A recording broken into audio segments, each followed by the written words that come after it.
It is dumping day at a tuna cannery in the Solomon Islands. Hundreds of hungry sharks surround a canoe, devouring bushels of fish scraps. To fall overboard now would mean certain death.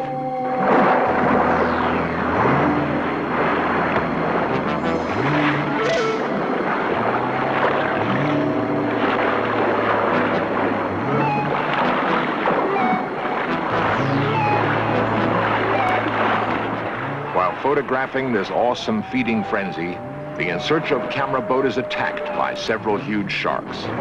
A wooden paddle is bitten in half. Children at play in a tropical paradise, the remote island of Lolasi. At play in shark-infested waters. Yet these children are unafraid. What protects them from the jaws of the killer shark?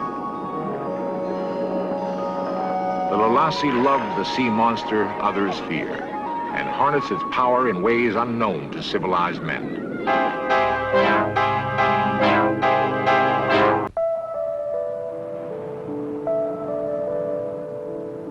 Whoever enters the sea risks the remote yet ever-present possibility of shark attack.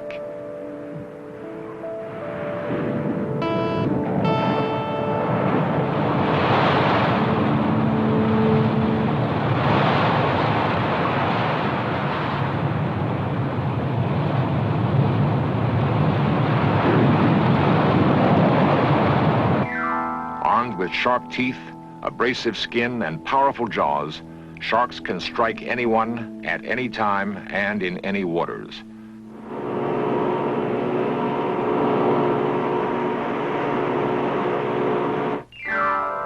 The lucky few escape with only cuts and bruises, survivors of a close encounter with a curious predator.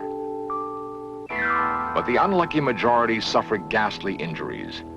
In these tragic cases, man becomes the helpless prey of a wild animal, a killer that sometimes attacks from hunger, but more often from pure aggression. If so inclined, they will attack groups of swimmers, even boats, with sudden fury. Mimi Macera spotted a shark circling her children. Armed with only a piece of driftwood, she managed to rescue them. Spear fisherman Floyd Pear nearly lost his leg. Pearl diver Iona Asai nearly lost his head. Without any warning, something hit me with tremendous force, recalled cameraman Henri Bourse. The shark had taken his leg. Swimmer Albert Cogler lost an arm, a shoulder, and his life. These tattered remains were all that was found of Navy Lieutenant James Neal. Whoever searches for the shark must realize that he places his life in great jeopardy and cannot predict the outcome of a confrontation. To the untrained eye, this shark might appear to be retreating. Just moments after these pictures were taken, however, it suddenly attacked. Marine biologist Dr. Walter Stark managed to escape, but his submarine was severely damaged.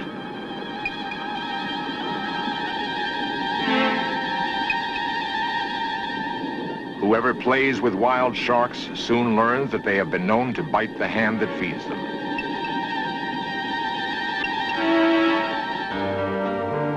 In dangerous waters, survival means protection. The shark cage, standard equipment for divers. The shark bubble, underwater observation in comfort and safety. The shark bag, effective camouflage for victims of air and sea disasters. It has replaced old-fashioned shark repellent, which was distributed more for morale purposes than in any realistic hope of thwarting an attack. Imaginative inventors have even gone so far as to propose striped wetsuits to confuse sharks, electric wetsuits to shock them, and underwater parachutes to slow them down.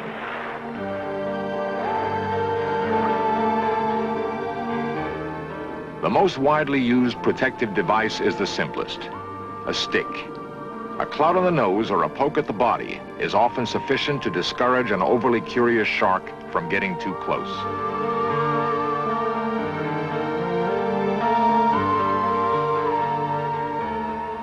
If a shotgun shell is attached to the end of the stick, it becomes a lethal weapon called a bang stick.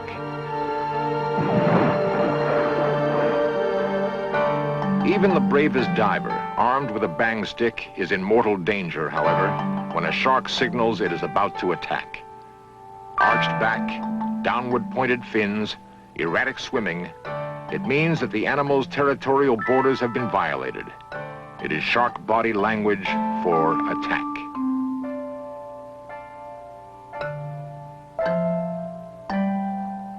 The trigger that unleashes a shark attack is a mystery.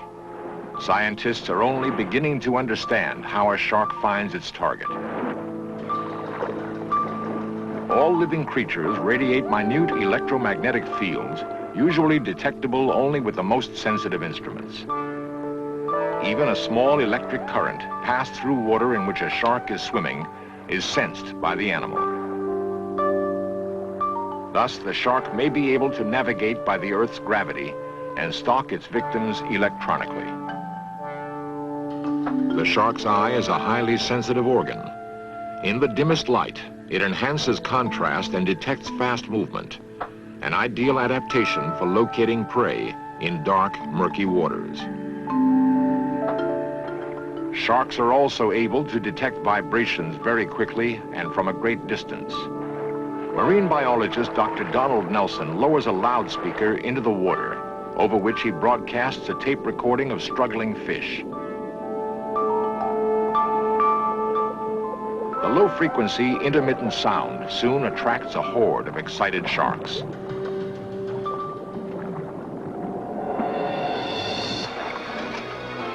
The men in this canoe are dumping bushels of fish scraps, the waste of a tuna cannery.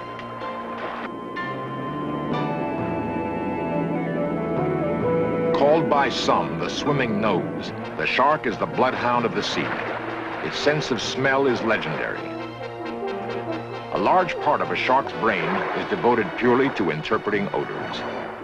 Sharks are able to detect even minute quantities of blood. Soon the water churns with the giant fins of hundreds of hunger-maddened sharks, ranging in size from 5 to 12 feet. At times like this, sharks will strike at anything.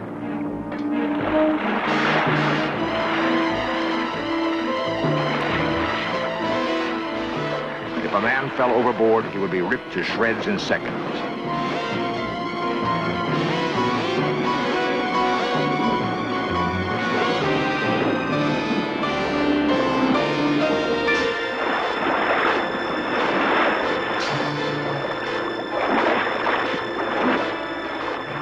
This is the savage spectacle of shark frenzy, the image of certain death.